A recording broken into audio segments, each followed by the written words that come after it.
உகம் கடந்த அதிசயனே. அத்தியாயம் 16.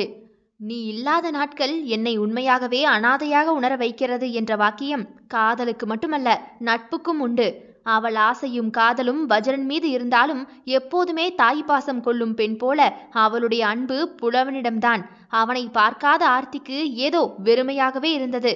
காலையிலேயே தேடி கிளம்பி வந்துவிட்டாள். ஆர்த்தி சரியாக புலவன் வீட்டை அடையும் நேரம் குதிரை சீறி வந்து அவள் இடையில் நிற்க ஆர்த்தி அண்ணாந்து பார்க்க வஜ்ரன் குதிரையின் மீது அரசனின் தோரணையில் ஆடை அணிகலன்களோடு அமர்ந்திருந்தான். இவரென்ன காலையிலேயே மேக்கப் பண்ணி வந்து நிற்கிறாரு? இரவு முழுவதும் அவளோடு விளையாடி ஆசை தீராது தோற்று நின்றவன் அவளை பார்வையில் வருட புது கலை அவள் முகமெங்கும். அவன் உறங்கிய பள்ளமும் மேடும் துடித்து அவள் ஆடை மீதே தெரிந்தது. நகை நட்டு என்று எதுவுமே அவள் உடலில் இல்லை. அதில் சற்று எரிச்சல் எட்டி பார்த்தது. ஒரு அரை முழுக்க நகை ஆடை அவளுக்காகவே இறங்கி இருக்க இதுவோ தேமென சும்மா சுற்றியது. அவன் பார்வை கண்டு இழிப்பை பதிலாக கொடுத்த ஆர்த்தியோ, ஹாய் கிங், காலையிலேயே சைட் அடிக்க கிளம்பியாச்சா? சாரி, நகர்வலம் வந்தாச்சா? அதை நான் கேட்க வேண்டும். காலையிலேயே இங்கு என்ன செய்கிறாய்? அது புலவனை தேடி வந்தேன் கிங். அவன் இங்கு இல்லை. எங்க போயிருக்கான்? தெரியாது. எங்க போனாலும் பரவாயில்ல, நான் அவனை போய் பார்த்துட்டு வந்துட்டேன். மனசே சரியில்லை. கொஞ்ச நேரம் அவன் கூட பேசினா தான் நல்லா இருக்கும் போல இருக்குது. அவன் எல்லையில் பாதுகாப்பு பணியில் இருக்கிறான். இப்பதான் தெரியாதுன்னு சொன்னீங்க. அங்கு நீ போக முடியாதல்லவா? புலவனை நான் தான் தூக்கினேன் என்று சொன்னால் ஆர்த்தி ஒன்றும் செய்ய முடியாது. அவன் முன் அவள் சிறு எறும்பு போன்றவள்தான். ஆனால் அவன் பிரச்சனை பலமாக இருந்தால் போராடி பார்க்கலாம். நேசமாக அல்லவா இருக்கிறது? அவன் நேசத்தை கொடுப்பதில் கஞ்சனாயிற்றே. புலவன் நேசத்தை அளவில்லாமல் அள்ளி கொடுத்து மன்னனாக உயர்ந்து நின்றான். ஆனால் வஜ்ரனோ நேசத்தை கிள்ளி கூட கொடுக்க தெரியாது கஞ்சனாக நிற்கிறான். அவள் மனதில் பாதியிடம் வஜ்ரனுக்கு, மீதியிடம் புலவனுக்கு. அது முழுக்க முழுக்க நேசத்தால் நிறைக்கப்பட்டது. எங்கே வஜ்ரன் பகை கொண்டால் புலவன் ஆர்த்தியின் இதயம் முழுக்க நிரம்பி விடுவானோ என்று தோல்வி பயம். அதனால் தந்திரம் கொண்டு செயல்பட்டான். போக முடியாதா? ஏன் முடியாது? நான் அங்க போய் பார்த்துக்கிறேன். இன்று இரவு வந்து விடுவான், நீ வா என்று ஒரு கைவிட்டு அவளை இடையோடு தூக்கி குதிரை மீது வைக்க, ஐயா விடுங்க, அவன் பாகிஸ்தான் பார்டர்லயே நின்னாலும் பரவாயில்ல, நான் போய் பார்த்துட்டு தான் வருவேன். நேத்து அங்க வந்து சண்டை போட்ட பிறகு அவனை நான் பார்க்கவே இல்லை. சாப்பிட்டானோ கொண்டானோ என்னன்னு தெரியலையே. வெயில்ல வேற நிப்பான். கொஞ்சமா ஏதாவது கொண்டு போய் கொடுத்துட்டாவது வரேன். அவனை பார்த்து கொள்ள அவனுக்கு தெரியாதா? அது நான் பார்க்க கூடாதா? அப்படியென்றால் எனக்கு தேவையானதை யார் செய்வார்? நான் எதுக்கு? உங்களுக்கு எதுக்கு செய்யணும்? நீங்க அரசர், 2000 பேரை வச்சு உங்களை நீங்க பாத்துக்குவீங்க. ஆனா அவன் பாவப்பட்ட புள்ளல்ல, அவனைத்தான் என் மனசு தேடுது. நான் என்ன பண்றது? அவன் பகைக்கு கொம்பு சீவுவது இவள் புலவன் மீது வைத்திருக்கும் நேசம்தான். நேற்று இரவு என்னை காதலிக்கிறேன் என்று அது இது என்று பினாத்தியதெல்லாம் உதாசீனமாகவே பேசும் அவளை குதிரையை விட்டு மிதிக்க தோன்றியது. ஐய, அதுக்காக தலை குப்புற விழுந்தா கிடக்க முடியும்? காதல் அது ஒரு சைடுக்கா இருந்துட்டு போகட்டும். நீங்க என்ன கொல்ல நினைக்கிற ஆளு, அவன் என்ன காப்பாத்த நினைக்கிற ஆளு. அப்ப ஈர்ப்பு எந்த பக்கம் அதிகமா இருக்கும்? தராசு அந்த பக்கம்தான் சார் விழும். நேற்று உன்னை காத்தது நான் தான். நேசம் கொடுத்தால்தான் நேசம் கிடைக்கும் என ஆயக்கலை கற்றவன் நேசமொழி கற்றிலன். அதுக்கு முன்னாடி 2 நேரம் என்னை கொல்ல ட்ரை பண்ணது நீங்க தானே சாரே? இத்தனை பேசும் நீ நேற்று ஏன் என்னோடு இருந்தாய்? பல்லை கடித்தான். நாட்டை கட்டி போட தெரிந்த அரசனுக்கு சில்வண்டு பேபியை கட்டி போட முடியவில்லை. அது எனக்காக. எனக்கு உங்களை பிடிச்சிருந்துச்சா? அதற்காக தான். அப்படியெனில் நீ சொன்ன காதல்? அவள் சொன்ன காதல் மொழி பிடித்தது.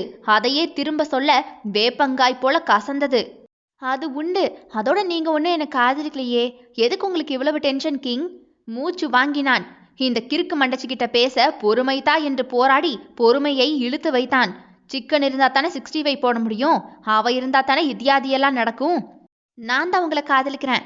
எப்ப காதலிக்கணும், எப்படி காதலிக்கணும்னு நான் தான் டிசைட் பண்ணணும். இப்ப காதலிக்கிறதுக்கு மூடில்ல என்றவளின் பேச்சில் அவன் கைகள் முறுகி கொண்டே வந்தது. அவன்தான் மனிதனை எட்டி மிதித்து பழக்கம். 2ஆம் உரிமை அவனுக்கு ஆர்த்தி கொடுக்க திபு திபு என்று எரிந்தான். ஆனால் கேட்டு உரிமை வாங்க தன்மானம் கழுதையாக உதைத்தது. அப்படியே அந்த எல்லைக்கு வரைக்கும் குதிரையிலேயே கூட்டிட்டு போங்களேன் கிங் என்ற ஆர்த்தி அவன் நெஞ்சில் சாய தோலை உலுக்கி அவளை தள்ளினான். இப்போதுதான் காதல் இல்லை என்றாய்? இப்ப காதலிக்கிற முடிக்கு வந்துட்டேன். நைட்டு முழுக்க பெண்டு நிமிந்து போச்சு. அத்தனை தூரம்லாம் நடந்து போகிறதுக்கு ரிஸ்க்கு. வந்துட்டீங்க, கொஞ்சம் கொண்டு போய் விடுங்களேன் கிங் என்றபடி மறுபடியும் ஆர்த்தி அவன் தோள் சாய, கண்ணை சுருக்கினான் அவன். நான் அறிந்த கலையில் ஏமாற்றும் கலையும் ஒன்றடி அழகியே. உன்னை ஏமாற்றி உன் அழகை இதயத்தை சக்கையாக்கி போட தெரியாதா என்ன என்று மீசையை திருகிய வஜ்ரன் குதிரையோ எல்லையை நோக்கி மெல்ல நகர்ந்தது. உங்க குதிரை என்ன இப்படி மெதுவா போகுது? பயில்ஸ் எதுவும் இருக்கா என்ன? ஆடி அசையும் குதிரையை எரிச்சலாக ஆர்த்தி பார்த்தாள். அதற்கு பசலை நோய். அதுவும் இருக்கா? ஆமா, அப்படின்னா என்ன? அவன் தொடையில் அமர்ந்து அவனை நோக்கி அமர்ந்தாள். அதற்கு பதிலை பிறகு சொல்கிறேன். அணிகலன்கள் எல்லாம் எங்கே? அதை எவன் போடுவான்? உங்க காசு, உங்க பவுசு அதெல்லாம் நமக்கு செட் ஆகாது. ஏன் ஏன்? ஏன்னா என் காதலுக்காக மட்டும்தான் நேத்து என்ன தந்தது. அதெல்லாம் தூக்கி மாட்டிக்கிட்டனா காசுக்காக வந்த மாதிரிலாம் இருக்கும். சோனா நானா இருக்கேன் கிங். அவள் கழுத்தில் கிடந்த ஒற்றை மணி மாலையை வஜ்ரன் பார்க்க, இது புலவன் வாங்கி தந்தான். புலவன் புலவன் புலவன் என்றபடி சீரும் ரத்தத்தை அணை கட்ட முடியாதுதான் போனான். குதிரை சட்டென்று நின்றுவிட்டு முரண்டு பிடிக்க ஆர்த்தியை தூக்கி கொண்டு கீழே குதித்தான். என்னாச்சு கிங்? பசலை நோய் முத்திவிட்டது. அப்படி என்ன நோய் அது? அதோ பார் என்று அவள் தலையை திருப்பி காட்ட ஆண் குதிரை தறிகெட்டு பெண் குதிரையின் பின்னாடியே ஓடி விரட்டிட, ஐய உங்க குதிரை கூட இப்படிதான் இருக்கு. எப்படி?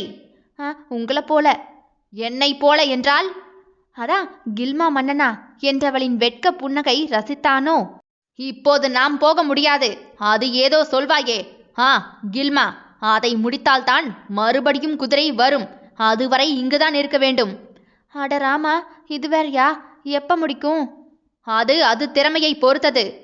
உங்களை போலனா நேரம் எடுக்குமே கிங் என்றவளோ நாக்கை கடிக்க அவள் தோளில் நாடியை குற்றி நின்றவன், பிடித்ததா? எது?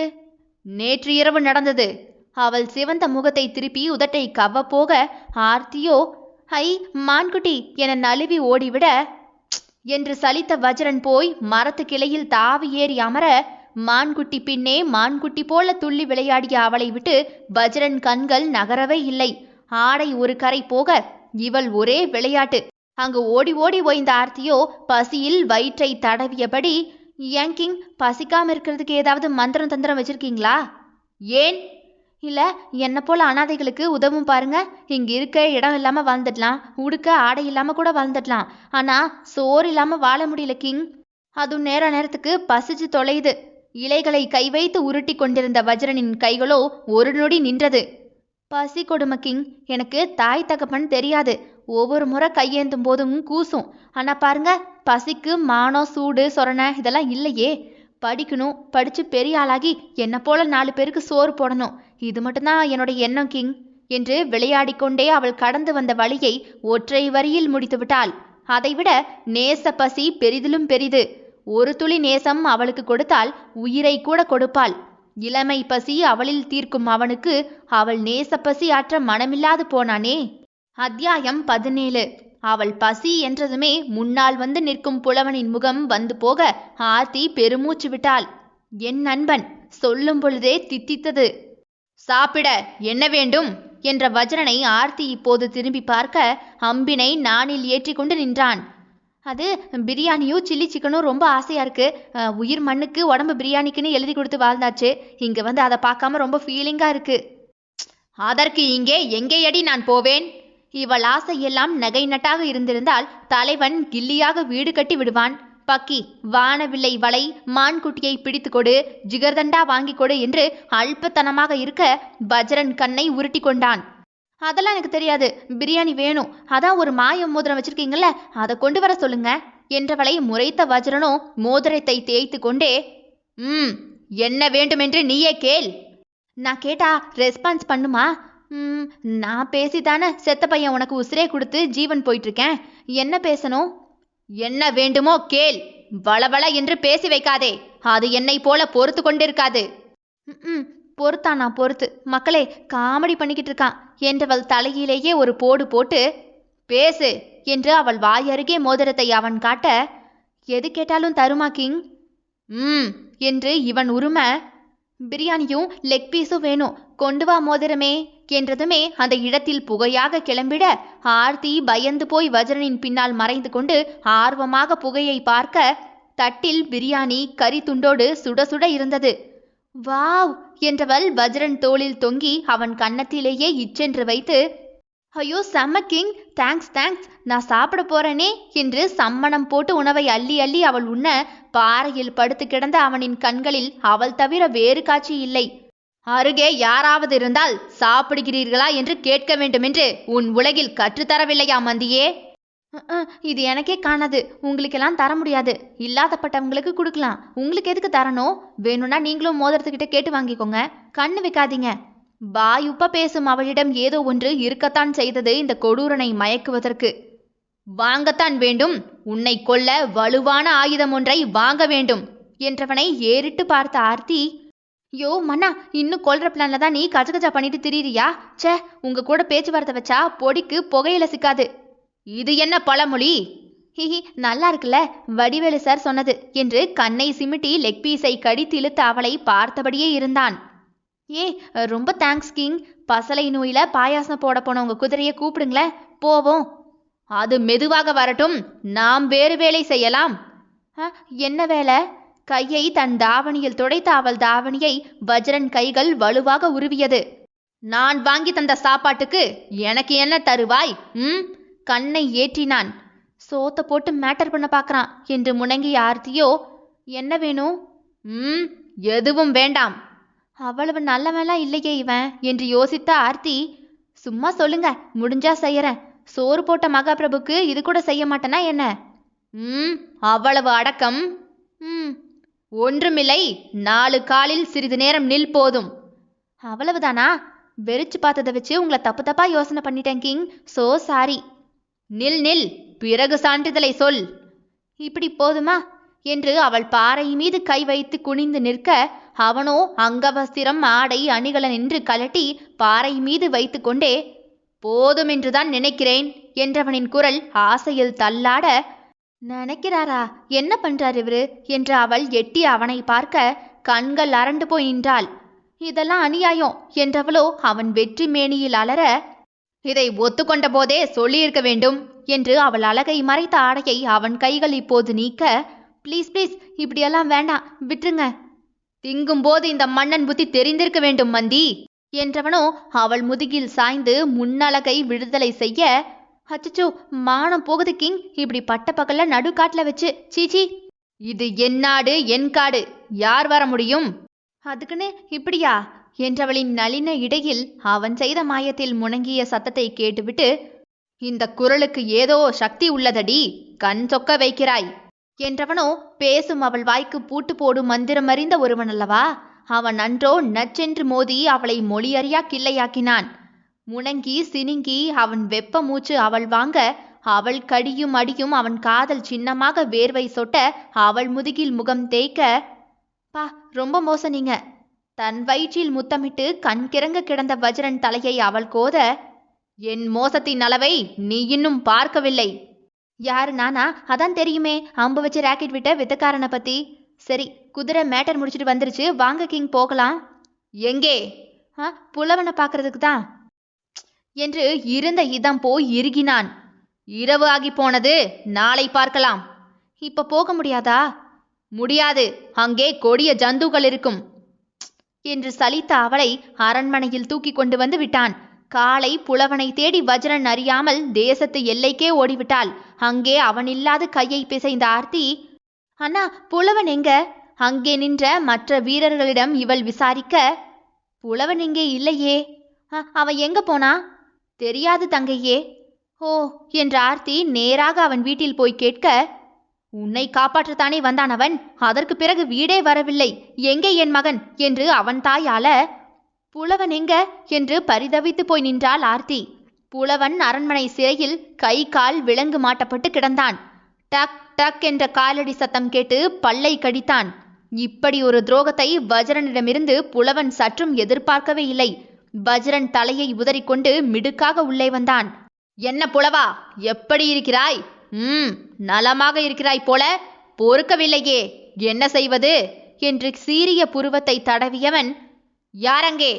இதோ அரசே என்று சாட்டை அவன் கையில் கொடுக்கப்பட, இன்று 10 முறை உன் பெயர் சொன்னால் அதற்கு உனக்கு தர வேண்டாம் என்று சாட்டை பீய பீய புலவன் முதுகு கிளிய புலவன் வலித்தாலும் கூட பல்லை கடித்து கொண்டே, அவளை விட்டுவிடு வஜ்ரா.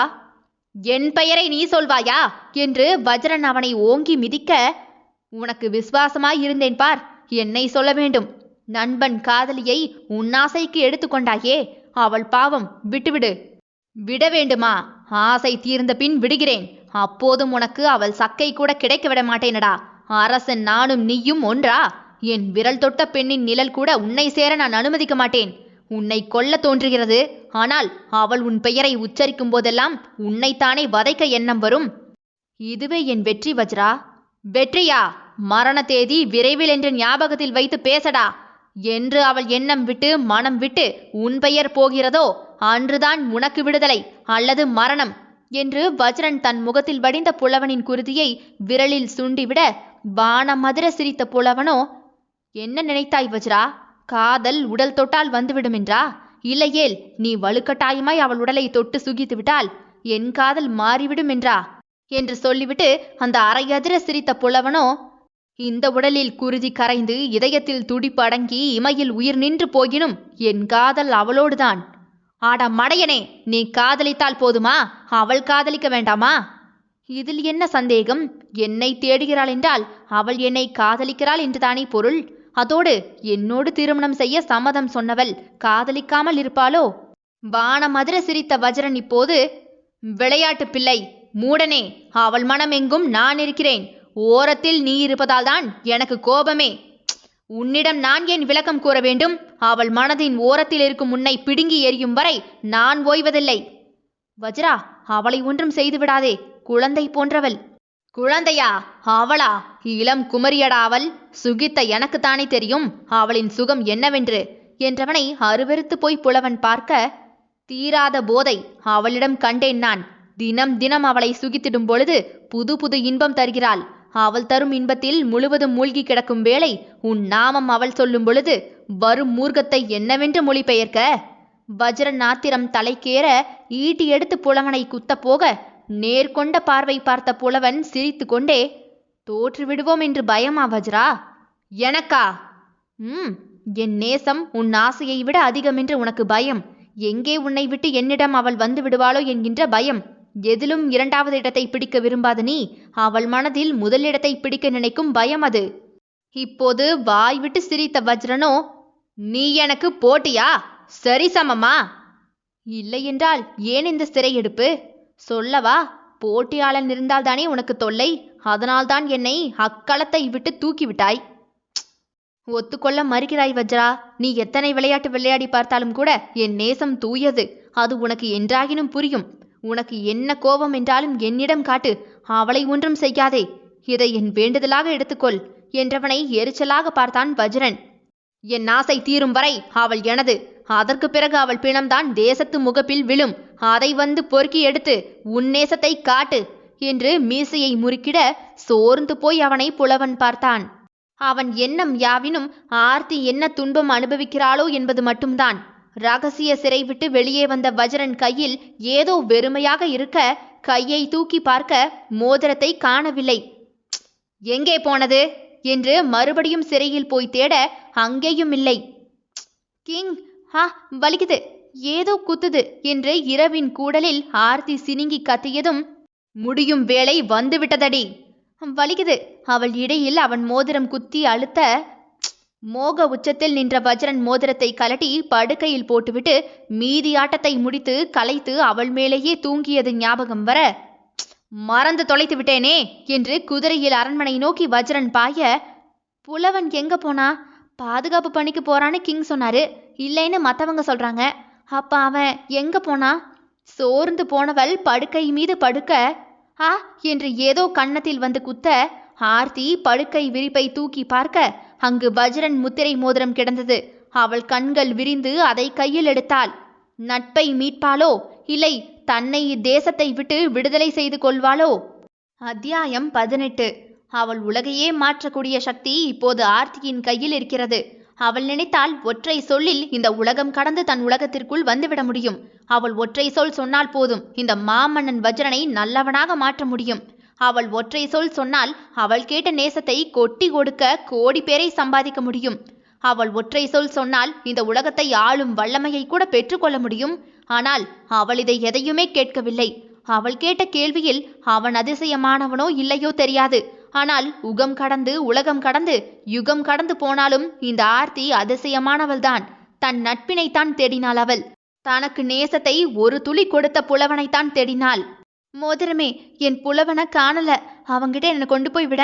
இரு, அவனுக்கு பசிக்கும், நல்ல உணவை எடுத்துட்டு வரேன் என்று தாவணியில் உணவை கட்டிக்கொள்ள புகை ஒன்று அவளை இழுத்து தூக்கி கொள்ள ஆர்த்தி கண்களை சிக்கென்று பயந்து மூடிக்கொண்டாள். பொத்தென்று புலவனை வைத்த சிறையில் வந்து தரையில் விழ, அப்பா, உன் அரசனும் இடுப்பை உடைக்கிறான், நீயும் இடுப்பை உடைக்கிற என்று இடுப்பை தேய்த்து கொண்டே கண்களை அவள் திறக்க, தலை தொங்கி ரத்தம் படிய கை கட்டப்பட்டு கிடந்த புலவனை பார்த்த ஆர்த்தியின் நாடி நரம்பு செத்துவிட, புலவா என்று கண்கள் கலங்க அவனை அவள் அழைக்க, என்று முணங்கி அவன் கண்களை திறக்க, தன் எதிரே உதடு துடிக்க அழுகையை அடக்கி கொண்டு நின்ற ஆர்த்தியை இங்கே அவன் சத்தியமாக எதிர்பார்க்கவில்லை. ஆர்த்தி, இங்கே என்ன செய்கிறாய்? நான் செய்யறது இருக்கட்டும்டா. பிரியாணிக்கு உரிச்சு விட்ட கோழி மாதிரி நீ ஏண்டா ரத்த கலரியா நிக்கிற? என்னடா ஆச்சு உனக்கு என்று ஓடி போய் அவன் கன்னத்தை தடவி விட, அவள் கண்ணிலிருந்து அடைப்பு நீங்கி வந்த கண்ணீர் அவனுக்காக அல்லவா? ரத்தம் வடிந்த உதட்டோடு அவளை பார்த்து சிரித்தான். அந்த சிரிப்பில் நேசத்தின் அளவை யாரும் சொல்ல தேவையில்லை. அவன் ஏதோ சொல்ல வாயெடுக்க, அவன் கண்ணில் தெரிந்த வலியும் உடலில் தெரிந்த சோர்வும் பசியும் பசி கண்ட உடலுக்கு தெரியாது இருக்குமா என்ன? எத்தனை நாள் பசியின் அகோரத்தை பார்த்தவள் இவள். பிறகு சொல்ல, நீ முதல்ல சாப்பிடு, உனக்காக தான் நான் சாப்பாடு கொண்டு வந்திருக்கேன், வா என்று தாவணி திறந்து உணவை பார்க்க புழுதியாக இருந்தது. அவள் பாவமாகவே அவனை பார்த்து, அந்த மோதிரம் சுழல் வழியா இழுத்துட்டு வந்துச்சா, புழுதி ஆயிடுச்சு, சாப்பிட்றியாடா? அவனோ சரி என்று தலையாட்ட தன் கையால் பிசைந்து அவன் உதட்டில் உணவை கொடுத்தாள். கொடுக்க கொடுக்க அவன் அதை வாங்கி உண்ண, அவள் ஒரு கை அவனுக்கு உணவை கொடுக்க, இன்னொரு கையோ அவள் கண்ணீரையும் அவன் கண்ணீரையும் மாறி மாறி துடைத்து விட்டது. இப்ப சொல்லு, என்னாச்சு? யாரால உனக்கு இந்த நிலைமை? யார் உன்னை இங்க கொண்டு வந்து அடைச்சு வச்சது? எல்லாம் இந்த தேசத்தின் அரசன் வஜ்ரன் தான். கிங்கா? ஏன், நீ என்ன பண்ண? அவரோட கள்ள பொண்டாட்டி மாதிரியே நீ கூடவே தானே சுத்துவ? அதை கேட்டு கேலியாக சிரித்த புலவனை பார்த்து, சரி சரி விடு, நம்ம வா போகலாம், அந்த பைத்தியக்காரன் வரதுக்கு முன்னாடி ஓடிடலாம் வா என்று அவன் சங்கிலியை கலட்ட அவள் கை கொண்டு போக, கை தட்டும் ஓசை கேட்டு இருவருமே அந்த இருட்டில் நின்ற உருவத்தை திரும்பி பார்க்க, அங்கே சூரியனின் வெளிச்சத்தை மறைத்து கொண்டு வஜ்ரன் குதிரையில் நின்றான். கிங், இதை உங்ககிட்ட நான் எதிர்பார்க்கல, எதுக்கு அவனை கட்டி போட்டு சித்திரவதை பண்றீங்க என்றவள் கை புலவன் கையோடு இணைந்திருக்க, அதை கண்ட வஜ்ரனோ நரநரத்தான். கொல்லும் ஆசையில்தான் இருந்தேன், இதுவரை அந்த எண்ணம் இல்லாமல் இருந்தது. இப்போது இந்த சனத்திலிருந்து எனக்கு உன்னையும் சேர்த்து கொல்ல தோன்றுகிறது. கொன்னுடு, இந்த உலகத்தில் இருக்கிற எல்லாரையுமா கொன்னுட்டு நீ மட்டும் சந்தோஷமா இரு. இப்ப அவன் என்ன தப்பு செஞ்சான்னு இந்த தண்டனை? ஆர்த்தியின் குரலில் கொஞ்சம் கூட விளையாட்டுத்தனம் இல்லை. உயிரோடு விளையாடும் உணர்வுகளோடு விளையாடும் அவன் பிம்பம் மறுபடியும் மறுபடியும் அவளை சாட்டையடியாக அடித்து விளாசுகிறது. உன்னை காதலிப்பது குற்றமில்லையா என்றதுமே ஆர்த்தி தடுமாறி போய் புலவனை பார்க்க, அரசனின் அழகினி என்று தெரிந்தும் கூட உன்னை திருமணம் செய்து கொள்ள துடிப்பது குற்றமில்லையா? கல்யாணமா? காதலா? புலவனா? கேட்டுப்பார், உன் நண்பனிடம் நீயே கேள். நீ காதலிக்கிறாயா என்று கேள். புலவா? ஆர்த்தி, உன்னை அவன் காயப்படுத்தினானா, கட்டாயப்படுத்தினானா, என்னோடு இரு என்று பலவந்தப்படுத்தினானா? ஆர்த்தி, உனக்கு ஒன்றும் இல்லையே. அவன் ஏண்டா என்னை பலவந்தப்படுத்த போறான்? நீ என்னை காதலிச்சியா? புலவன் யோசனையாக அவளை பார்த்து, அவள் இப்போது எச்சில் விழுங்க மலங்க மலங்க பார்க்க, ஆர்த்தி பேசாதடா என்று அவன் நெஞ்சிலேயே அடித்த ஆர்த்தியோ, போடா, நான் உன்னை ஒரு நல்ல தோழனா மட்டும்தான் பார்த்தேன், என்ன போய் என்றவளுக்கு கண்ணீர் கொட்ட, வஜ்ரனோ மீசையை திருகி சிரிக்க, புலவனுக்கோ சர்வமும் ஒடுங்கி போனது. ஆர்த்தி, நீ என்னை காதலிக்கவில்லையா? இல்லவே இல்ல. அப்படியெனில் நீயும் நானும் திருமணம் செய்து கொள்ள வேண்டும் என்று முடிவெடுத்தது? ஆர்த்தியோ அதிர்ந்து போய், இது எப்படா எனக்கு தெரியாம எடுத்த? அன்று நீ உடல்நிலை சரியில்லாமல் இருக்கும் பொழுது உன்னை திருமணம் செய்து கொள்கிறேன் என்றேனே. அன்று ஒரு நாள் நான் உன்னை காதலிக்கிறேன் என்று சொன்னதற்கு உன்னை போல் ஒருவனைத்தான் நான் திருமணம் செய்து கொள்வேன் என்று சொன்னாயே, அதெல்லாம் பொய்யா என்றவனுக்கு இருட்டி கொண்டு வந்தது. ஐயோ, என்னடா ஏதேதோ சொல்லி குழப்பி விடுற. நான் எப்ப கல்யாணத்துக்கு சம்மதம் சொன்னேன்? உடம்பு சரியில்லாத அன்னைக்கு நீ பேசினது எதுவுமே என் காதல விழவே இல்லை புலவா. குருட்டாம் புகழ ஏதோ தலையை ஆட்டினேன், அவ்வளவுதான். அதோட உன்ன மாதிரி ஒருத்தன் இருந்தா பெட்டர்னு சொன்னனே தவிர உன்னை காதலிக்கிறேன்னு நான் எங்கேயும் எப்பவும் சொன்னதே இல்லையே. ஏன் கிறுக்குத்தனமா பேசிக்கிட்டு இருக்க? ஆர்த்தி, அப்படியெனில் நீ என்னை இப்போது காதலிக்கவில்லையா? அவனுக்குள்ளும் கட்டி வைத்த காதல் கோட்டை இடிந்தது போன்று உணர்ந்தான். புலவன் அவளை தவறாக நினைக்கலாம் மாட்டான். ஏனென்றால் அவள் காதலியாக அவனுக்கு பரிச்சயமாகும் முன்பாகவே தோழியாக பரிச்சயமாகிவிட்டாள். அவள் குணநலன்கள் கண்ட பின்புதான் அவள் மீது காதலே வந்தது. ஆர்த்திக்கு கொட்டி கொடுத்தாலும் பொய் சொல்லவோ மாற்றி பேசவோ தெரியாது என்பது புலவன் அறிவான். தன் மீது ஏதோ தவறு ஏற்பட்டு விட்டதோ, ஏதோ புரிதலில் குழம்பி விட்டேனோ என்றுதான் தடுமாறி போனான். அப்போன் இல்ல புலவா, எப்பவுமே நான் உன்னை காதலிக்கல. நீ எனக்கு நல்ல நண்பன். நான் காதலிக்கிற வஜ்ரனை விட ஒருபடி மேலதான். தாய் பாசம் தந்தை பாசத்தை நான் பார்த்ததே இல்லை புலவா. ஆனா உன்கிட்ட அது ரெண்டையுமே நான் சேர்த்து பார்த்திருக்கேன். ஆனால் நான் உன்னை காதலிக்கிறேனே ஆர்த்தி, எல்லாம் கடந்து உன்னை நேசிக்கிறேன். நான் என்ன செய்வது என்றவனிடம் என்ன பதில் சொல்வது என்று தெரியாமல் நின்றாள் ஆர்த்தி. கணவன் நண்பனாகலாம், காதலன் நண்பனாகலாம். ஆனா ஒரு நண்பன் என்னைக்குமே கணவனா மாற முடியாது, காதலனாவும் மாற முடியாது புலவா. அப்படி மாறினா அங்க என்னோட பெண்மை அசிங்கப்படும் புலவா. நட்பு களங்கம் இல்லாதது, காமம் இல்லாதது. நட்புன்னு சொன்ன இடத்துல எப்பவுமே காதல் வராது, வரவும் கூடாது. நான் நட்பை காதலை விட உயிர்வா நினைக்கிறேன். என்னைக்குமே நீ எனக்கு தோழன் மட்டும்தான். என்னை மறந்துடு. எப்போ உன் மனசுல இப்படி ஒரு எண்ணம் இருக்குன்னு தெரிஞ்சதோ இனிமே இந்த நட்பு வேண்டாம். அதுபோல நீ என்னை கூர்ந்து பார்த்தா கூட நீ என்னை காதலியா பாக்குறியோங்கிற சந்தேகம் தான் வரும் எனக்கு. சந்தேகம் வந்தா அதுக்கு பேரு நட்பில்ல. நீ செஞ்ச ஒவ்வொன்றுக்குமே நன்றி சொல்லி உன்னோட நேசத்தை அசிங்கப்படுத்த விரும்பலன்னா. என் உயிர் உள்ள வரைக்குமே உன்னோட நேசம், உன்னுடைய நட்பு என் மனசுல எப்பவுமே இருக்கும். எனக்கு ஒரே நண்பன் தான், அது என்னைக்குமே புலவன் நீதான் என்றவளை இப்போது ஆடாத கண்களோடு புலவன் பார்க்க, என்னை மறந்துட்டு உனக்காக ஒரு வாழ்க்கையை ஏற்படுத்திக்க புலவா நீ. ப்ளீஸ் என்னை கில்டியாக்கிடாத. அவளை உதடு வளைத்து சிரித்து பார்த்த புலவனோ, எப்படி நண்பன் காதலனாக முடியாது என்றாயோ அப்படியே என் மனதில் உன் பெயரை எழுதிவிட்டேன். கிறுக்கி எப்போதுமே எழுத மாட்டேன். உன் காதல் அவனென்றாலும் எனக்கு மகிழ்ச்சிதான். அவனைப் போல் காதலியை கந்தையாக்கும் ஆண்குலம் நான் அல்ல. உன் வாழ்க்கையை தூரத்திலிருந்து ரசிக்கும் ரசிகனாகவே இருக்கிறேன். ஆனால் காதல், அதை மாற்ற முடியாது. புலவா, நீ என்னை காதலிக்கவில்லை. ஆனால் நான் உன்னை காதலித்தது, நேசித்து கொண்டிருப்பது எல்லாம் மெய். என் நேசம் காலம் கடந்தது.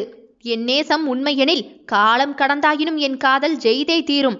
அப்போது மற்ற பெண்ணை நேசித்து சுமந்து நான் என்னை கரைப்படுத்தி கொண்டு உன்னை சந்திக்க விரும்பவில்லை. உன்னோடு வாழ முடியவில்லை என்றாலும் உன்னை சுமந்த என் மனதில் இறுதி வரையுமே நீ என் காதலியாகவே தான் இருப்பாய். என் நேசம் பாசம் எப்போதுமே குறையாது. காமம் மட்டுமே காதல் இல்லை ஆர்த்தி. சேர்ந்த காதலை விட சேராத காதலுக்கு புனிதம் அதிகம். உடல் தொட்ட காதலை விட தொடாத காதலுக்கு தூய்மை அதிகம். என் காதல் தூய்மையானது. என் உயிர் போகும் வரை உன்னை காதலிப்பேன் நான். உன்னையும் காதலி என்று சொன்னால்தானே தவறு?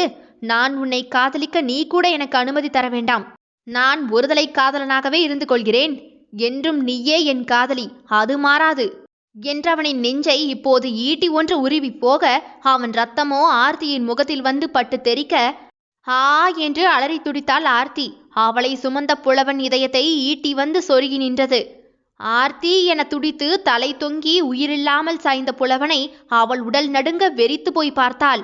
இந்த நெஞ்சு இருந்தால் தானடா அவளை சுமப்பாய் என்ற வஜ்ரன் கொக்கரித்த சிரிப்பை கண்களில் வடிந்த புலவன் தூய நேச ரத்தத்தோடு ஆர்த்தி பார்த்தாள். அவள் நட்பில் சிறந்தவள். நான் காதலில் சிறந்தவனென்று சொல்லாத உலகுக்கு சொல்லி சென்று விட்டான். அத்தியாயம் 19. நெஞ்சில் பாய்ந்து போன ஈட்டியில் அடுத்த நிமிடமே இருதயம் கிழிக்கப்பட்டு புலவன் உயிர் போய்விட நடந்த சம்பவத்தை நேரில் பார்த்த ஆர்த்தியின் இதயம் ஈட்டி பாயாதே கிழிந்து போனது. அவனை தொடக்கூட பயந்தாள்.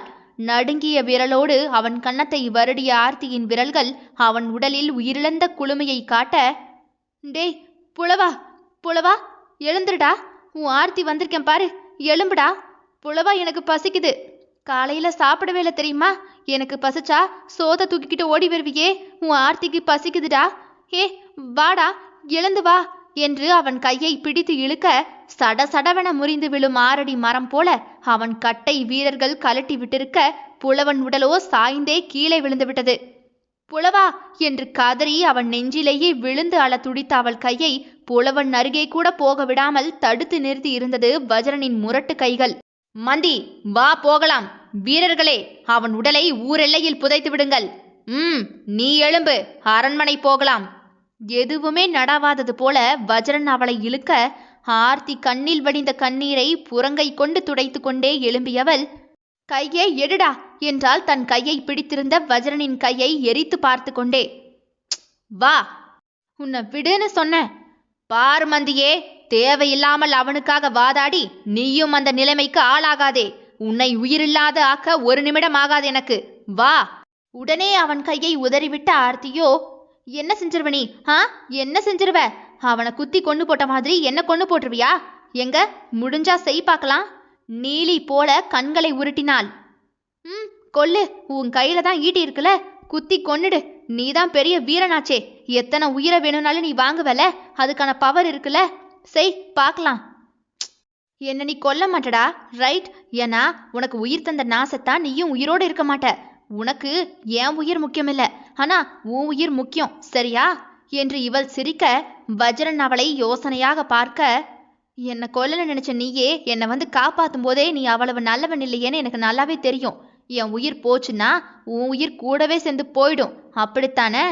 அவள் கேலி சிரிப்பை எரிச்சலாக பார்த்தான். தேவையில்லாத வீண்வாதம் பண்ணி கொண்டிருக்காதே, நீ கிளம்பு. யாரு? நான் வீண்வாதம் பண்றேனா? அப்படி அவன் என்னடா உனக்கு தப்பு செஞ்சான்? என்னை நேசிச்சது தானே அவன் செஞ்ச தப்பு. அவன் இருந்தாலும் இல்லைனாலும் எனக்கு புலவன் எல்லாரிலும் ஒரு படி மேலதான். அவனை நான் தலையில வச்சு கொண்டாடுறது தானே உனக்கு கஷ்டம். என் உயிர் உள்ள வரைக்கும் எனக்கு புலவன் தான் முதல்ல. நட்புன்னா என்னன்னு தெரியுமா? காதல்னா என்னன்னு தெரியுமா? அதோ உயிர் இல்லாம கிடக்குறானே, அவன் தாண்டா உண்மை காதலன். தூ என்றவள் கழுத்தை வஜ்ரன் இப்போது நெரிக்க போக அதை தட்டிவிட்ட ஆர்த்தியோ, நீ இந்த தேசத்துக்கு வேணும்னா நீ பெரிய மகாராஜனா இருக்கலாம், ஆனா பாரு, இந்த ஆர்த்திக்கு நீ எதுவும் இல்லை. என்னை எதிர்த்து பேசுகிறாயா? நீ எல்லாம் தெள்ளு பூச்சி, நசுக்கி போட்டு விடுவேன், ஞாபகத்தில் வைத்துக்கொள். நான் பூச்சி இல்லடா, தூசி. உன் கண்ணை உறுத்துற தூசி, இப்போ உன் மனசை உறுத்துற தூசி. நீ என்ன கடந்து போக முடியாம தடுமாறும் போதே ஐ நோ தட் உன் மனசுக்குள்ள தூசியா கடந்து நான் அழுத்துறேன்னு எனக்கு நல்லாவே தெரியும். உன் கூட வாழ்ந்ததால என்னை என்ன வேணும்னாலும் செய்யலாம்னு அண்டர் எஸ்டிமேட் பண்ணாதீங்க மிஸ்டர் கிங். நீங்க பார்த்த கேட்டகரி நான் இல்ல. காதல்னு காலடியில கிடந்து உனக்கு பாத பூஜை பண்ண. ஒவ்வொரு பொண்ணுக்குள்ளேயும் அரக்கியும் இருப்பா, தெய்வமும் இருப்பா. அவ எப்ப அரக்கியா மாறணும், எப்ப தெய்வமா மாறணுங்கிறது இதோ எதிரில் நிக்கிற உன்ன மாதிரி ஆட்களை பொறுத்து தான் இருக்கு. அப்ப எதுக்கடி என் கூட வாழ்ந்தேன்னு நீ கேப்ப. நீ அரக்கேன்னு தெரிஞ்சும் காதலிச்சேன், நீ வலி கொடுப்பேன்னு தெரிஞ்சும் கூட வாழ்ந்தேன். ஆனா வலி எனக்கு தருவேன்னு நினைச்சேன், அநியாயமா அவனை கொண்டுட்டியே. உன்னை பொறுத்த வரைக்கும் காதல், காமம், கொலை, அரக்கத்தனம் இதெல்லாமே ஜஸ்ட் லைக் தட்ல. உன்கிட்ட காதலை நான் எதிர்பார்த்திருந்தா தானே இப்ப விரக்தியாகி நின்று இருக்கணும். பட் உன் காதல் எனக்கு எப்பவும் தேவைப்பட்டதே இல்லை. எனக்காக மட்டும்தான் உன் கூட நான் வாழ்ந்தது. ஸோ நீயே நினைச்சாலும் எனக்கு வலி கொடுக்கவே முடியாது. இப்பவும் உனக்கு நான் தான் எஜமானி. இங்க பாரு, உணர்வுகளால என்னை கட்டி போடலாம், இல்ல காதலால என் கூட வாழலாம்னு நீ கனவு கொட்டை கட்டாத. நான் எல்லாருக்குமே ஒரு வாய்ப்பு கொடுப்பேன். அதே போலத்தான் உனக்கும் ஒரு வாய்ப்பு தந்தேன். அந்த காதலை தக்க வச்சுக்க உனக்கு தெரியல. அது சரி, என் மேல வந்தது உனக்கு காதல்னே தெரிஞ்சிருக்க வாய்ப்பு இல்லையே. ஒன்னு சொல்லவா? தோத்தது நானோ புலவனோ இல்ல, தோத்துட்டு நிக்கிறது நீதான். நல்ல நண்பனை இழந்துட்ட, நல்ல காதலியை இழந்துட்ட, நல்ல வாழ்க்கையை இழந்துட்ட, நிம்மதியை இழந்துட்ட. அதனால இனிமேல் நீ வாழ போற வாழ்க்கை ஒவ்வொன்றுமே ஒவ்வொரு நாளுமே வெறுமையை மட்டுமே உனக்கு கற்றுக் கொடுக்கும். பாரு, எங்களோட நினைவுகள் உனக்கு ரணத்தை மட்டுமே கொடுக்கும். நான் எதுக்குடா உன்னை பழி வாங்க போறேன்? தேவையே இல்லை. எங்களுடைய நினைவுகள் போதும் உன்னை சாகடிக்கிறதுக்கு என்றவள் ஆடாது நின்ற வஜ்ரனை மேலிருந்து கீழ்வரை பார்த்தவள், நான் தந்த காதலோட விலை உனக்கு புரியல. அது புரியும் போது அதோட விலை நீ வாங்க முடியாத அளவுக்கு போயிருக்கும். அவன் ஆர்த்தி பேசுவதற்கெல்லாம் வருந்தியது போலவே இல்லை. தொண்டை தண்ணி வத்த கத்து, அதுக்கு பிறகு உன்னை தூக்கி போட்டு அரண்மனைக்கு கொண்டு போயிட்டே இருப்பேன் என்பது போலத்தான் நின்றான் அவன். ஆர்த்தி அந்த முத்திரை மோதிரத்தை கையில் எடுத்து பார்த்தவள் வேகமாக புலவனின் அருகே அமர்ந்து அவன் தலையை எடுத்து தன் மடியில் போட்டுக்கொண்டு, முத்திரை மோதிரமே, என் புலவன் உயிரை மறுபடியும் திருப்பி கொடு. அவன் எனக்கு வேண்டும். அவன் உயிரை தயவு செய்து திருப்பி கொடுத்து விடு என்று கத்தி கத்தி ஓய வஜ்ரன் வானதிர சிரித்து கொண்டே இடையில் கையை வைத்து கொண்டு அவளை பார்த்து, மந்தியே, ஏதோ கவிதையாக கனபாடுபட்டு பேசினாயே. முத்திரை மோதிரத்தை வைத்து எப்படியாகினும் அவனை உயிரோடு வர வைத்து நீங்கள் 2 பேரும் இணையாக்கி கொள்ளலாம் என்று கனவு கண்டாயோ? இந்த முத்திரை மோதிரம் நீ கேட்கும் பிரியாணியை வேண்டுமானாலும் தரலாம், ஆனால் உயிரை என்று சிரித்து கொண்டே அவளை அவன் பார்க்க ஆர்த்தியோ அதிர்ந்து போய் அவனை பார்த்தாள். உயிர் கொடுக்க இந்த வஜ்ரன் சித்தம் வைக்க வேண்டும். நான் சித்தம் வைத்து உனக்கு சம்மதம் தந்தால் ஒழிய இன்னொரு உயிரை காப்பாற்ற உன்னால் முடியவே முடியாது என்றவனை உயிர் வலிக்க திரும்பி பார்த்த ஆர்த்தி ஓடிப்போய் அவன் கழுத்தில் கிடந்த முத்து மாலையை பிடித்திழுக்க அதுவோ சிதறி கீழே விழுந்தது. ப்ளீஸ் ப்ளீஸ், தயவு செஞ்சு விளையாடாத. அவனை உயிரோட எழும்ப உதவி செய். முடியாது. இவ்வளவு தூரம் ஆன பிறகு இனிமேல் உனக்காக காத்திருக்க, காவல் காக்க நான் ஒன்றும் உன் அடிமை இல்லையடி. அவனின் உயிரை காப்பாற்றித்தான் உன் உடலை அனுபவிக்க வேண்டும் என்ற நிலைமை எனக்கு தேவையே இல்லை. அப்படி ஒரு உல்லாசம் இந்த வஜ்ரனுக்கு எப்போதும் அவசியமில்லை. அவன் உயிரை காக்கவும் மாட்டேன், இனி உனக்காக மதிமயங்கவும் மாட்டேன். என்னடி சொன்னாய்? காதலா? காதலா? அதற்காக இந்த வஜ்ரம் மகாராஜனின் முடி கூட பணிந்து உன் பாதம் தொடாது. யாருக்கு தேவை உன் காதலும் மயக்கமும்? எகத்தாளம் ஏகத்துக்கும் கொண்டு நின்றான் அவன். திமிர் பிடித்த இவன் தேவைதானா காதலிக்க உலகுக்கு என்று ஆர்த்தி யோசித்தவள், வஜ்ரன் நாட்டுக்கும் நட்புக்கும் காதலுக்கும் கேடானவன். இவனை அழிப்பதால் அத்தனை பேருக்கும் நல்லது என நினைத்து தன் உயிரை மாய்த்தால் அவனும் சேர்ந்தே மடிந்து போவான் என அறிவாளே. இப்போ அவனோட உயிரை நீ காப்பாத்தல, உன் உயிரை இல்லாம மாத்திருவேன் என்றதுமே அவளை திரும்பி பார்த்து கேலியாக சிரித்தவன், காலங்களை கடந்தவன் நான், உகம் கடந்தவன் நான், உலகம் கடந்தவன் நான், காதல் கடந்தவன் நான். என்னை மாய்க்க இந்த உலகில் எவருமே பிறந்திலர். என் உயிர் உன்னிடம் இருக்கிறது என்று தெரிந்த எனக்கு அதை எப்படி தன் வசமாக்க வேண்டும் என்ற யூகம் தெரியாமலா இருந்திருக்கும்? அவள் இப்போது புரியாமல் முழிக்க, நீ வினா மட்டும் அறிந்தவள், நான் விடையும் சேர்ந்தறிந்தவன். இனி நீ மடிந்தால் கூட இந்த வஜ்ர மகாதேவனின் உயிரை ஒன்றும் செய்ய முடியாது. எப்போது உன் உயிர் போனால் என் உயிர் சேர்ந்தே போகும் என்ற உண்மை அறிந்தேனோ அப்போதே உன் உயிரோடு உயிராக நான் சேர்ந்து விட்டேனடி. அவள் கண்களை விரிக்க, புரியவில்லையோ? நீ சொன்ன காதலால் உன் உடம்போடு உடம்பாக நான் சேரவில்லை. என் உயிரை காப்பாற்றிக் கொள்வதற்காகவே உன் பாதி உடலை என் உடலாக்கிக் கொண்டேன். இனி நீயும் நானும் ஒன்று. அதன் விளைவு நீ என் உதிரத்தை சுமந்தே தீருவாய் என்பது விதி. நான் மும்மடங்கு வலுப்பெற்றேனடி. உன் உடலில் மட்டுமில்லை, உன் கருவிலும் நான் புகுந்து விட்டேன் என்றவனை இப்போது அதிர்ந்து போய் பார்த்தாள். எப்படி எப்படி எப்படி? வாழ்ந்து சில நாட்கள் கூட ஆகவில்லையே. உயிரை எடுக்கவும் கொடுக்கவும் எனக்கு மட்டுமே உரிமை உண்டு, புரிகிறதா உனக்கு? அதனால் என் உயிரை ஒன்றுமே செய்ய முடியாது உன்னால். அவனை வெறித்து பார்த்த ஆர்த்தியோ, ரைட், உன் உயிரை ஒன்றும் செய்ய முடியாது. ஆனா அவன் ரத்தத்துக்கு நீ பதில் சொல்லித்தான் ஆகணும். அதுக்கான காலம் வரும். நான் கற்பு நெறி மாறாத பொண்ணுன்னா அந்த பெண்மை உனக்கு காலத்துடைய காயத்தை தந்தே தீரும். நீ உகம் கடந்தாலும் சரி, உயிர் வழி தர என்னால முடியும்னு உன்னோட வாழ்ந்த எனக்கு தெரியும் என்றவளோ அந்த மோதிரத்தை விரலில் நுழைத்து கொண்டு, நான் இங்க இருந்தா தானே உன் குழந்தை பிறக்கும், நான் இல்லைனா? அவனோ மீசையை திருகி உதட்டை பிதிக்கிட கடைசியாக புலவனின் நெற்றியில் முத்தமிட்டு, புலவா, நீ இல்லாத இந்த தேசம் எனக்கு வேண்டாம். உன்னை கொன்ன இந்த காதல் எனக்கு வேண்டாம். போறேன், நான் போறேன் என்று அழுதவள் வஜ்ரனை நோக்கி திரும்பி, கர்வம் கொண்ட மாமன்னா, அந்த கர்வம் அழியாது. நீ அந்த காதலை இனிமேல் அடைய முடியாது. இனி உன்னுள் நான் இல்லை, என்னுள் நீ இல்லை. எனக்கு கொடுத்த சத்தியத்தை நினைவில் வைத்துக்கொள். அதுவே நீ என் உடலை ஆட்கொண்டதற்கு நான் கேட்கும் வெகுமதி என்றவள் அந்த மோதிரத்தை முத்தமிட்டு, இந்த ரத்தமும் சதையும் கொண்ட அரக்கனை விட்டு என்னை என் நாட்களுக்குள் கொண்டு சென்று விடு. இவனைப் போல ஒரு குழந்தை என் கரு தாங்க வேண்டாம். இப்படி ஒரு அரக்கனின் குழந்தையை நான் சுமக்கவும் வேண்டாம். என்னை என்னிடத்திற்கு கொண்டு போ என்றவளை வஜ்ரன் ஆழ்ந்து பார்த்தவன், வீரர்களே, அரசே, குதிரையை தயார் செய்யுங்கள், நான் அரண்மனை செல்ல வேண்டும் என்று சுழல் ஒன்று வானில் அவளை இழுத்து செல்ல வருவதை கண்டு கொள்ளாமல் வஜ்ரனோ துள்ளி குதிரையில் ஏற, அச்சுழலோ ஆர்த்தியை புதிய நாட்களுக்குள் இழுக்க, அந்த புழுதி புயல் வழியாக குதிரையில் போகும் வஜ்ரனின் உருவத்தை இறுதியாக பார்த்த ஆர்த்தியை விட்டு அவன் பிம்பம் மறைந்து போக, மோதிரம் கொண்டு வந்து இக்காலத்தில் அவளை தூக்கி வீசிட, அவள் கையிலிருந்த மோதிரம் மாயமாகி போனது. அது மறுபடியும் வஜ்ரன் கைக்கு வந்ததை அவள் அறிய வாய்ப்பில்லை. அவன் நினைக்காது அவள் அவனை விட்டு பிரியவே முடியாதே. இனி அவளை நினைத்தாலும் அவன் முகம் உள்ளே நுழைய முடியாது. ஆனால் அவன் நினைத்தால் வரலாம். அவளை மறுபடியும் நினைப்பானா? அத்தியாயம் 20. ஆர்த்தி, என்னவோ வஜ்ரன் பிரமிட உடைச்சு உள்ள என்ன இருக்குன்னு பார்க்க போறேன்னு போன ஸ்பீடுக்கு திரும்பி வந்திருக்க நீ என்றார் அவள் ப்ரொஃபசர் நாச்சியப்பன். வீட்டு வாசலில் வந்து நின்ற ஆர்த்தியை ஆச்சரியமாக மேலும் கீழும் பார்த்தார். அவள் போய் 2 நாட்கள் மட்டும்தான் கடந்திருந்தது. நேத்து தானம்மா போன, இன்னைக்கே திரும்பி வந்துட்ட, கார் எங்க? அவளோ அமைதியாகவே பெருமூச்சு விட்டுவிட்டு அவர் வீட்டுக்கு மேலே தனக்கு தங்க தந்த ஒரு அறையை நோக்கி சோர்ந்து போய் நடந்தாள். புலவன் ரத்தம் சிந்தி கிடந்ததுதான் ஞாபகம் வந்து அவளை கொன்றது. தண்டனை அவள் கொடுத்தாளா, அவன் கொடுத்தானா? அந்த தேசத்துக்கு போய் வந்த ஞாபகம் அத்தனையுமே அவளை விட்டு நீங்காது கூடவே வந்து தொலைத்து விட்டது. என்ன முயன்றுமே அவளால் எதிலிருந்தும் விடுபடவே முடியவில்லை. ஒற்றை அறையில் தன் படுக்கையில் விழுந்த அவளுக்குள் புலவன் ஒரு பக்கம், திமிராக நின்ற வஜ்ரன் ஒரு பக்கம் வந்து நின்றனர். வெறுப்பதாக இருந்தாலும் அவனை யோசித்தே தீர வேண்டுமே. சிரிக்க மட்டுமே தெரிந்த அவளுக்கு நட்பு அழ கற்றுக் கொடுத்து விட்டது. கொண்ட காதல் வழியை கற்றுக் கொடுத்து விட்டது. 2 நாட்கள் அறையை விட்டு எங்கேயுமே போகவில்லை. படுத்த இடத்தில் பசி அறியாது தூக்கம் அறியாது படுத்தே கிடந்தாள். இந்த நிலைமைக்கு யார் காரணம் ஆர்த்தி? நானேதான்.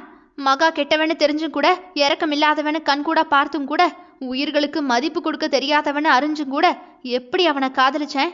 எதுக்காக காதலிச்சேன்? ஏன் என்ன அவன்கிட்ட இழந்து மதிமயங்கி போற அளவுக்கு ஏன் அவன்கிட்ட கிடந்த? தப்பு என் பேர்ல தான். அவனை பத்தி தெரிஞ்சும் அவனுக்கு பயன்படுத்திக்கிறதுக்கு வாய்ப்பை கொடுத்த நான் தான் குற்றவாளி.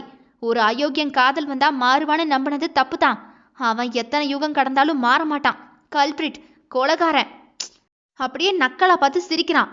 நான் உன்னை நினைக்கவே இல்லை, எதுக்கு மறக்கணுங்கிற மாதிரி பார்க்கறான். வழியெல்லாம் அவனுக்கு இல்லை, எனக்கு தான் போல. புலவா, தாய் தகப்பனே இல்லாத எனக்கு சொந்தம்னு யாருமே இல்லைன்னு நினைச்சேன். ஆனா எனக்கு ஒரு சொந்தமா வந்த நீ இல்லைங்கிறது தாண்டா என்னால தாங்கிக்கவே முடியல. உன் உயிர் போனதுக்காக கடைசி வரைக்கும் நான் போராடுவேண்டா. விசும்பி விசும்பி அழுதாள். நெஞ்சு வெடித்து செத்து விடுவோம் போல என்று இருந்தது. எதையுமே கடந்து போக தெரிந்தவளுக்கு நட்பையும் காதலையும் கடந்து போக தெரியவில்லை. ஐயோ, என்ன செய்வாள்? அவளும் பெண் குலத்தில் பிறந்து விட்டாளே. ஆர்த்தி, ஆர்த்தி! நாச்சியப்பன் குரல் கேட்டு ஆர்த்தியோ மெல்ல போய் கதவை திறக்க, என்னடா 2 நாளா சுட்டி குழந்தை வெளியே வந்தது போலவே இல்ல, உடம்புக்கு என்னடா? ஒண்ணுமே இல்லை சார், டிராவல் பண்ணிட்டு வந்த டயர்டு தான். காலேஜுக்கு போகலையா நீ? போகணும். அவள் மாற்றம் கண்டு யோசனையாகவே பார்த்தார். எப்போதும் ஒரு கேள்விக்கு 100 பதிலை சொல்லுவாள்.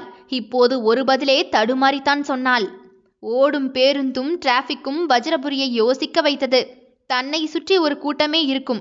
எப்போதுமே அரட்டை கலகலப்பாக இருப்பாள் அவள்.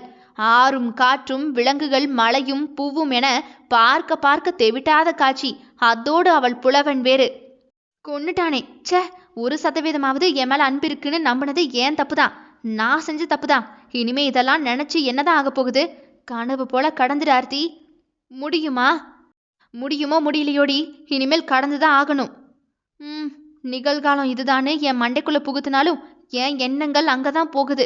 என்ன செய்ய போறனோ தெரியலையே என்று புலம்பிக் கொண்டே வகுப்பில் வந்து அமர்ந்து பெஞ்சில் தலை சாய்த்து கொண்டாள். என் தேசம் இப்போ நான் இல்லாமல் இருக்குமா? எல்லாருமே அங்க என்ன பண்ணுவாங்க? என்ன நினைக்க அங்க யார் இருப்பா? சிந்தை எங்குமே வஜ்ரபுரிதான். வஜ்ரபுரி வசந்த மாளிகை கோலாகலமாக இப்போது அலங்கரிக்கப்பட்டிருந்தது. வஜ்ரனுக்கு சுயம்வரம் இன்று. நீ போனா எனக்கு வேறு பெண்ணே இல்லையா? அத்தனை தேசத்து இளவரசியையும் கொண்டு வந்து என் வாசலில் நிறுத்துகிறேன் பார் என்று அத்தனை பேருக்கும் ஓலை போக, நான் நீ என்று பல தேசத்து பெண்களை அழைத்து கொண்டு வந்து நிறுத்த அரண்மனையே களை கட்டியது. ஜவ்வாதும் அக்தரும் மணக்க மணக்க நீல நிற இடைக்கச்சை அணிந்து மேலே கோமேதக கல்பதித்த ஆரங்கள் பூட்டி தன் மணிமகுடத்தை சரி செய்தபடி வஜ்ரன் கம்பீரமாக நடந்து வந்து அரியாசனத்தில் அமர, அரசே, இது நங்கை கோட்டை இளவரசி நங்கை. அங்கு நளினமாக நடந்து வந்த முதல் பெண்ணை அலுப்பாகவே பார்த்தான்.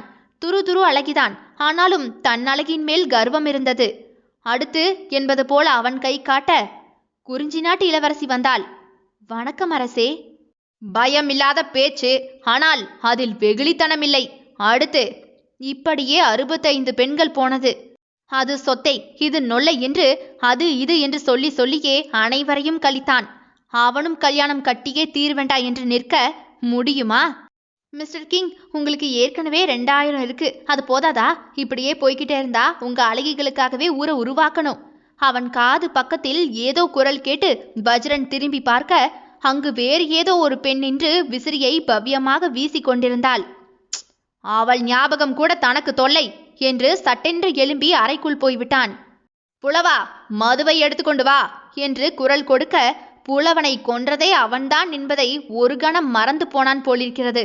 வேறு ஒருவன் உள்ளே வந்து அவன் குடிக்கும் மது எது என தெரியாமல் தடுமாறி ஒன்றை எடுத்து கலக்க, மது கோப்பை அவன் முகத்திலேயே விட்டெறிந்தவனோ, வெளியேறு என்று கர்ஜித்துவிட்டு அப்படியே படுக்கையில் விழ, தலைவலி உயிர் போகிறது.